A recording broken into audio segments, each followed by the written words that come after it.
Mickey Loomis, Saints have the right people in the building. I know we do. I can't even believe it.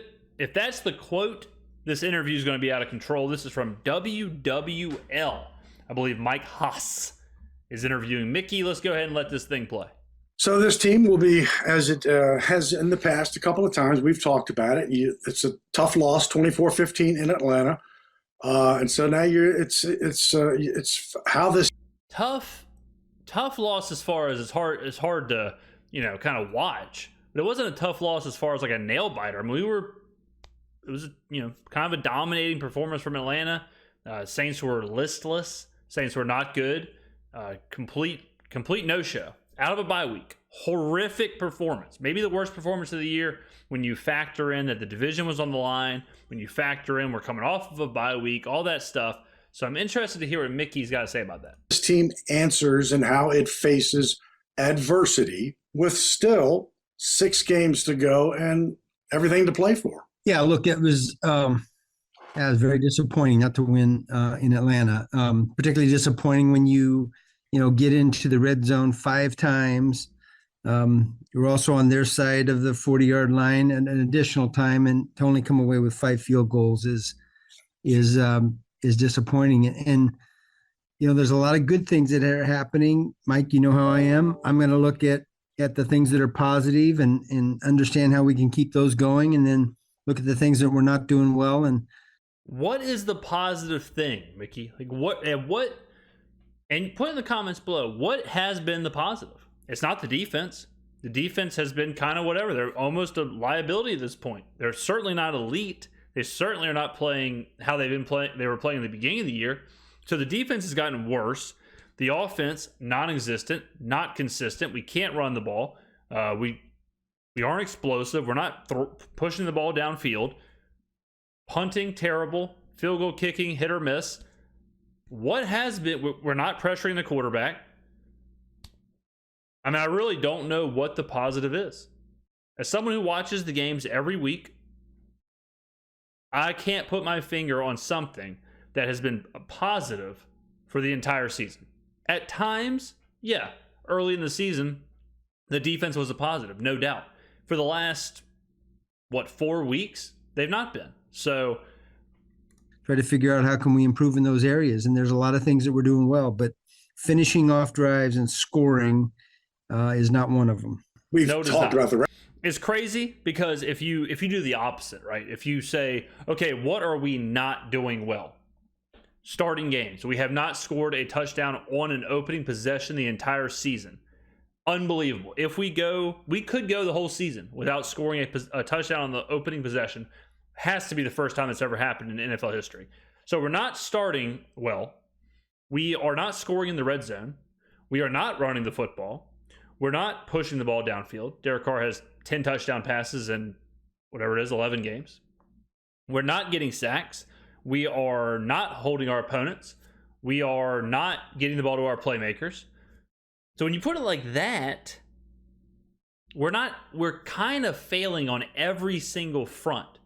And the team seemingly is in a tailspin. Nothing seems to be going up. The momentum doesn't seem to be going up for any individual category. Red zone situation before, but the difference clearly this week, turnovers in the red zone. Now, you got a turnover from them in the red zone, but I can't imagine that there's much from a momentum standpoint tougher than you're moving down in their red zone, looking to score and go up maybe 10-0, 7, whatever, right? But the pick six, I mean, that's a momentum shift of significance.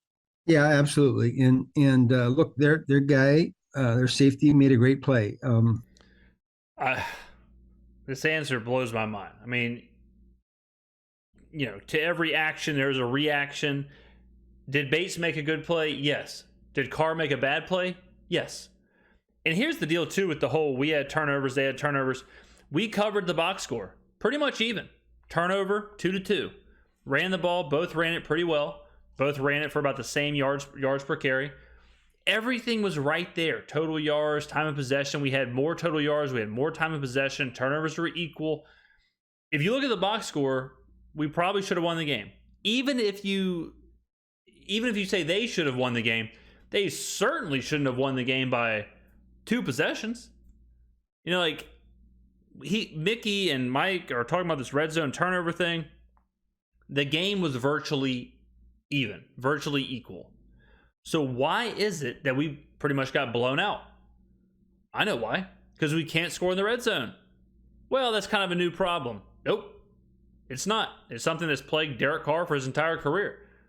Over the last 2 years, Derek Carr is 36 out of 36 quarterbacks ranked within the 12-yard line. 5 for 25.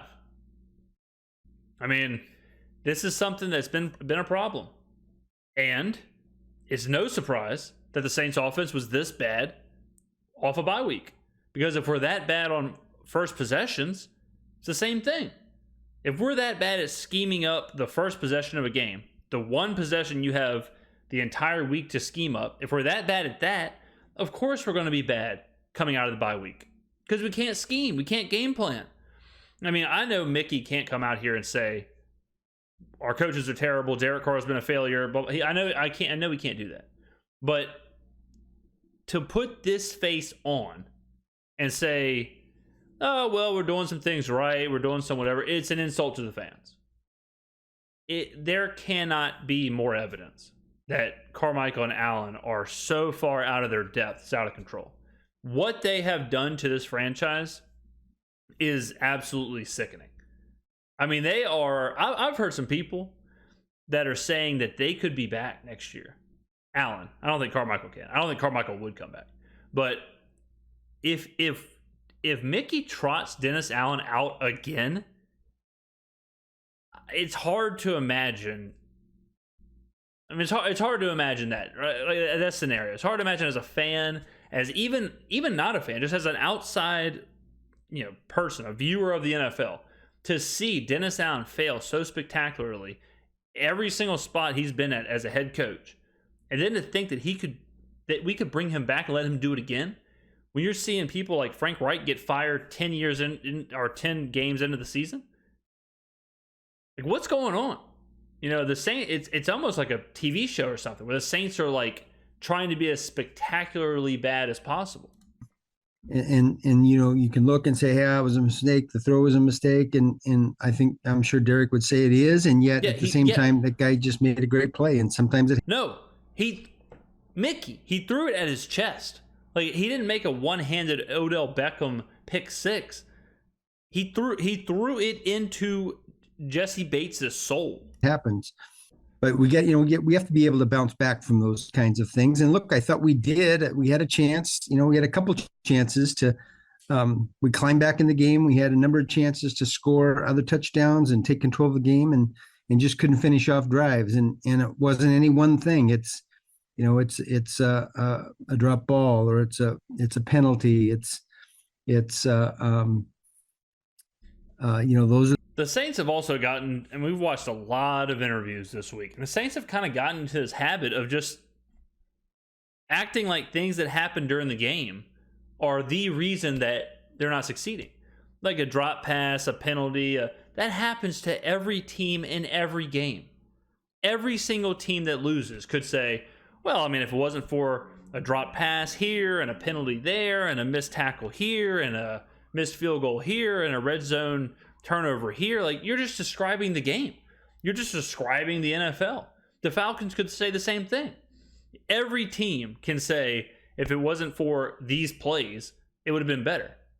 The Saints have kind of walked themselves into this like mindset of we're getting unlucky, or it's just things are happening out of our control, and Mickey's, like he just said, well, we had these red zone opportunities, we just didn't finish them. That is the problem. The problem is that you're getting 5 red zone opportunities and you're not finishing them. That same problem was there in Chicago, where you got +5 in the turnover margin and we didn't do anything with it. Like, the same problem has been there all year long. The Houston game, same thing. Blake Grupe's having to kick 1 million field goals. These are not individual game problems. These have been problems that have plagued this team the entire season. And we're not fixing them. There's no sign of this being fixed at all, anywhere. That is the biggest problem. The biggest problem to me isn't that they're happening. Teams have to adjust, just like the Broncos. They gave up 70 points. What happened? They adjusted. They immediately started to adjust. You heard Peyton coming out into the media. He did the opposite of these guys. Peyton came out and said, we're trading this person's on the block, we're doing this, we're doing that. And there was a response. He didn't say, well, if it wasn't for us giving up 70 points, we would have been right in there, which is what I guess Mickey and them would have done. It's the reaction to the problem is what at this point is driving me crazy. I'm not as concerned about the 5 field goals. I'm not as concerned about that as I am about this misdirection of responsibility. This misdirection of answers, because what it's doing is I have no faith in the front office right now. I have zero faith in Allen and Carmichael, but I have no faith in the front office that they take this as seriously as they should. These guys should have been fired after Atlanta. That's how bad that performance was. Out of a bye week, after the Minnesota game, you put up that performance, you got to make changes. You got to do something, whether it's their fault or not. Not to mention the track record Dennis Allen already has. He's already 20-49 or whatever as a head coach. This isn't Bill Belichick. This isn't a guy who's giving you all the success. So it's like, let's just give him a little bit longer. Get rid of this loser. And now, the one thing he's supposed to be good at, the defense, is a liability. He's giving us nothing. The only thing Dennis Allen is giving me on a weekly basis is indigestion. That's it. Get rid of him. Do something for the fans. Show the fans that you care. Show the fans that you want to win. Get him and Pistol Pete out of there. Someone's going to have to walk Pete out of the building because there's no way he's going to find the exits. The man is lost nonstop. Those are the kinds of things that keep you from finishing off drives. And look, we've made a habit of that in this season, and if we're going to accomplish the things we want to accomplish, we've got to get over that. And look, we have a history of doing that. I mean, we've had 17 years, I think it is. Oh, Mickey, don't you dare. Don't you dare, Mickey, because there was a couple of big things that we had for those 17 years. Do you remember? Anyone? In the back? That's right. Drew Brees and Sean Payton. We had the greatest quarterback in the franchise history, the greatest coach in the franchise history, in my opinion, a top 5 quarterback to ever live, and probably I'll say one of the 5 best offensive-minded coaches in the last 2 decades. Kind of a big difference, Mickey. So I wouldn't compare the successes of previous seasons to this. There's a string of 17 years up through last year of being over 50% conversion rate in the TDs in the red zone. And so, we have a history of success there. And look, how crazy is that answer? We have a history of success in the red zone when we had Drew Brees and Sean Payton. So you got to believe that we'll continue to be successful. I mean, that honestly, guys, that's one of the dumbest answers I've ever heard. I mean, that would be like the Patriots saying, guys, look at our history of success. What would make you think we're not going to be as successful? Oh, I don't know. Maybe the fact that the greatest quarterback ever is not on the team anymore.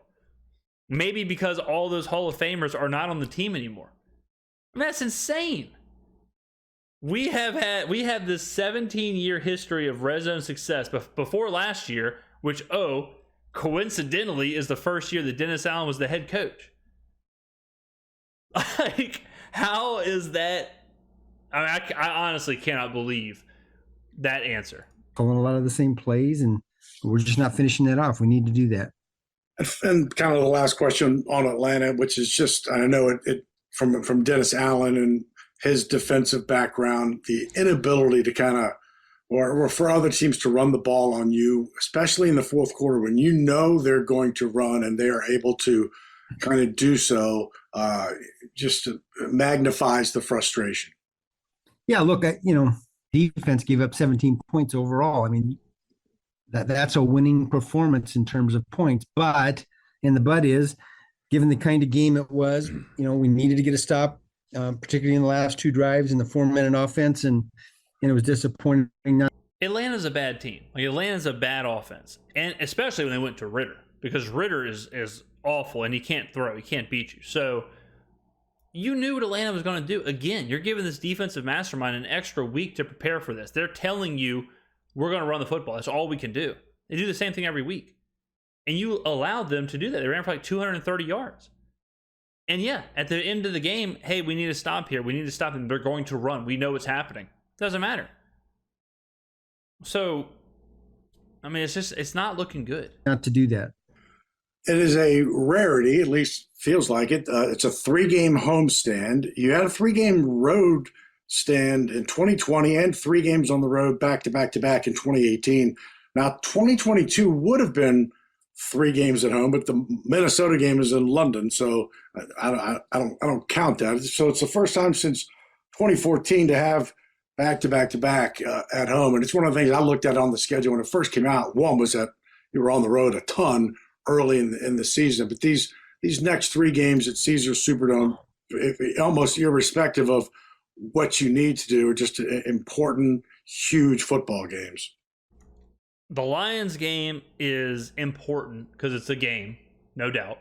But if we lose that game, it really doesn't change what we have to do. We have to win the last 5 games. If we beat Detroit somehow, then great, sweet, awesome. We still have to win those 5 games because those 5 games are against Atlanta, Tampa Bay, Carolina, and then the Giants, maybe the worst team in the NFL, and the Rams. Okay, Rams are on the road. So you got 3 divisional games you have to win. Absolutely no questions about it. 2 of them already beat you. So like, you can't get swept by Tampa. You can't get swept by Atlanta. If you get swept by Atlanta, if they beat us at home last game of the season, I mean, can't win the division that way. If Tampa sweeps us, we're not going to win the division. If Carolina beats us, we're not going to win the division. Atlanta has just as easy of a schedule. So we have to, at the minimum, go 5-1. Either 5-1 or 6-0. Here's your 3 options: 6-0, 5-1, or the season's over. That's it. 4-2, season's over. 3-3, season's over. It's that simple. I mean, we've come down to that much of a razor's edge where we can drop 1 game. That's it. The way the schedule plays out, it's not one of those things where it's like, oh, well, maybe Atlanta will lose a couple. Doesn't matter. Doesn't matter. The way the schedule plays out, who we play, if we're dropping games, that means we're dropping games to divisional opponents. Not good. All right, we're already right there. So we know what we have to do. And it's very difficult to say you got to go 5-1 or you got to go 6-0 to a team who can't win a game, to a team who can't score. Obviously, as a fan, I'm rooting for 6-0, 5-1. I mean, I have a huge ticket on the Saints to win over 9.5 games. But as a neutral, if you said, yeah, I need the Saints to win 6 straight, and you look at the Saints and you're like, the team that can't score touchdowns? How is the team that can't score going to win 6 straight games? How is the team that can't score, that can't beat anybody? And again, not to vindicate myself, but I was sitting here saying Josh Dobbs is trash, and we made Josh Dobbs look like Cam Newton. They're about to bench Josh Dobbs. Minnesota this week is saying they may bench Josh Dobbs after his performance against the Bears. After the Saints, people were telling me in the comments that Josh Dobbs was the future of the franchise. That's how good the Saints made him look. The Saints made Josh Dobbs look so good. People for a week were saying Josh Dobbs may legit get an extension, may legit get a chance to be the franchise quarterback. 2 weeks later, they're benching him because of the Bears. The Bears defensively, that's how much better they played defensively than we did. I mean, that's embarrassing. Yeah, they absolutely are. And look, we need to get on a string of wins. We need to stack some 6 wins up, and we're going to need 6. It's good. First of all, it's good to be back in New Orleans playing a game. It'll certainly be good to be playing 3 in a row at home. And we need our fans to be loud and proud, and we've got to give them a reason to be cheering in the dome and make it loud and difficult on our opponents.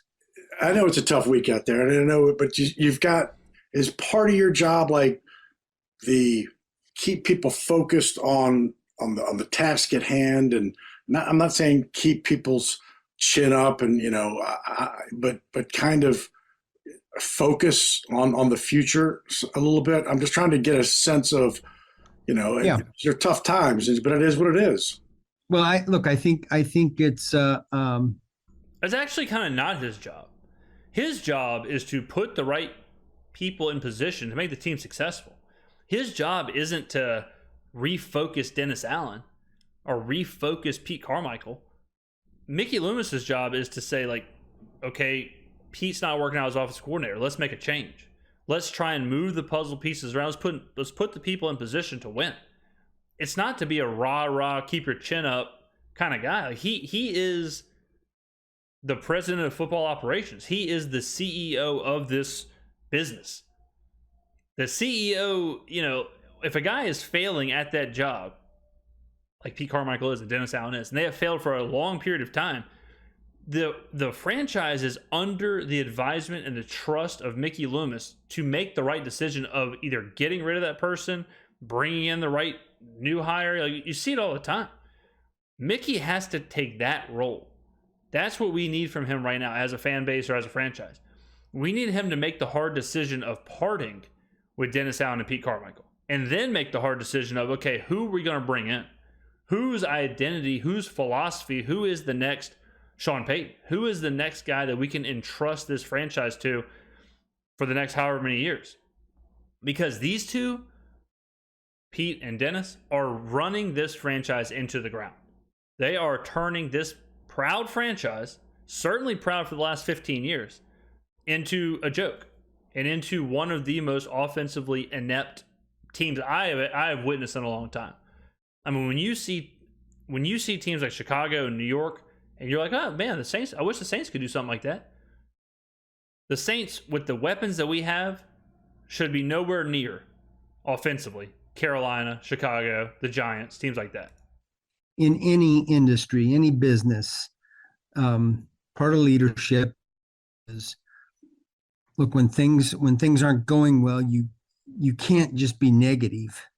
There's enough negative noise out there. We don't need to be negative. Not a lot of people get inspired by negativity. So part of our job is to focus on the positive, focus on what we're doing well, accentuate that, and not sweep the things that we aren't doing well under the rug. But yeah, let me kind of recontextualize that. I don't think Mickey should be a tyrant. I don't think he should be running around just screaming at everybody, telling everybody how bad they are. But once there is a large enough sample size, like Dennis Allen's head coaching career, or the offensive production under Pete Carmichael, when you look at those things under the big sample size we have now, even if you look at it as just this season, but obviously you can factor in last season too. If you look at that, you have to, it's not just being negative. If you look at that and say, this isn't good enough, this is not going to work. They're trying their hardest, whatever, it's not going to work. Those are two different things. Like being realistic and being negative aren't synonymous with a sporting team.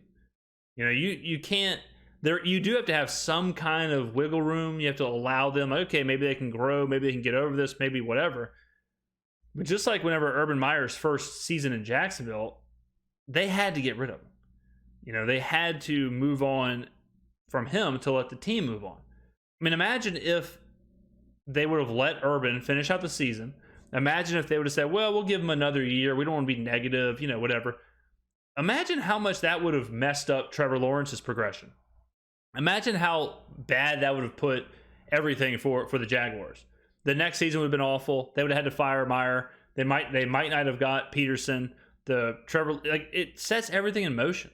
So the longer Mickey plays this weird rah card, the further we are away from getting this franchise back on track.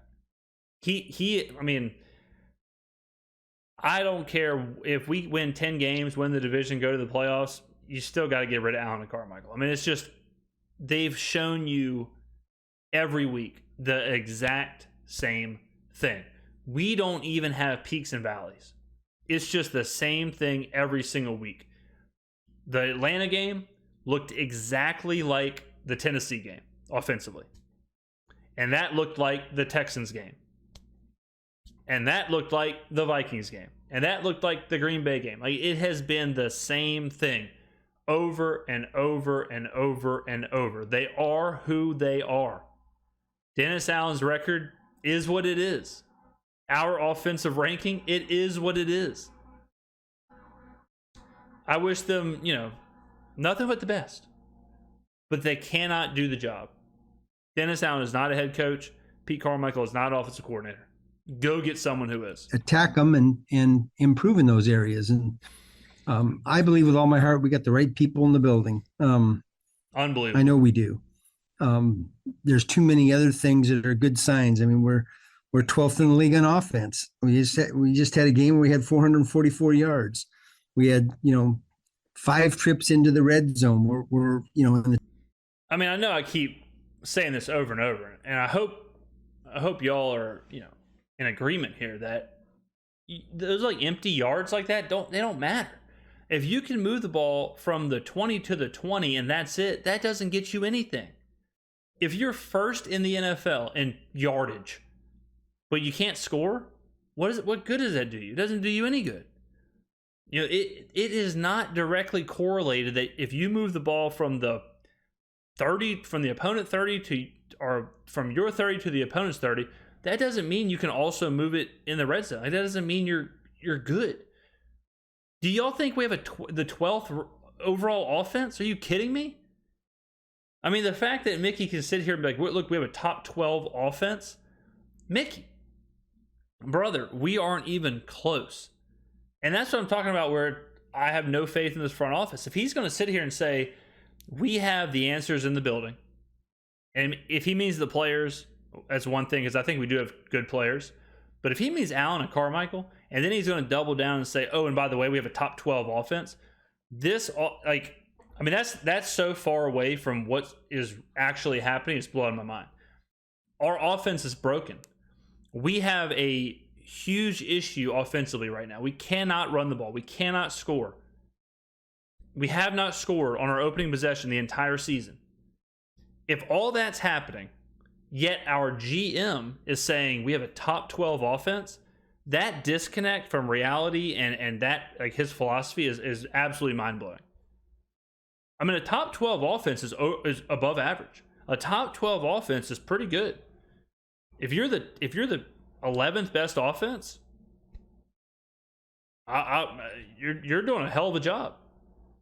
And if he thinks that this offense is humming, if he thinks this is what an above average offense looks like, I mean, that's crazy. That's really shocking. If this wasn't Mickey Loomis, if I was just out at the bar or talking to some friends or whatever, and somebody said, I don't know, man, I think the Saints are pretty good offensively. I think the Saints are like the 12th best offense in the NFL. I would be absolutely shocked. I'd be sitting there just like, what are you watching? Are you not watching the games? 12th offensively. I mean, I don't think, just off the top of my head, I don't think I'd have us in the top. I don't think I'd have us in the top 20 offensively. Top 12? That is nuts. The top 10 in our league in trips to into the red zone. So it's hard to score if you're not getting into the scoring area. We're getting into the scoring area. And historically, we've done a good job in that area for lots of different reasons, lots of different variables. Drew Brees, Sean Payton. We're not doing that as well this year, and yet I think we can. I think defensively we've had a number of games that we played really, really well. We've had a few games that we haven't played as well, and yet one thing we have continued to do different than past years is we've taken the ball away. I think we're at, if I recall, we're at 14 interceptions. I mean, that's a fantastic number. We've got, we're +6 as I said in the takeaway turnover ratio. That there's a lot of winning football being played, and yet we're doing some things that keep us from winning. I don't know. I mean, it's hard to imagine him saying, we have the answers in the building, and then firing Allen and Carmichael. But it's also simultaneously hard to imagine him bringing them back. Like, it's just as hard to imagine both sides of this coin, because he's either lying out of both sides of his mouth, and he's either, unless he meant that we have the answers in the building with the players. Because okay, if you think, I think we do have a talented roster. I've said it all year long. I think I would put our roster up against a lot of other teams, for sure. So I agree with that. I think the right coach and all that could get a lot out of this roster. But if he means that Allen and Carmichael are the answers, then we're in trouble. We are in trouble, if that's the belief. Because I don't know, man. I just don't see how you can watch the games, this be your job, you be the leader of this team, and honestly believe that we're a top 12 offense. I mean, that's wild. Let me know in the comments below what you think. Thank you for watching, ladies and gentlemen. I will see you in the next video.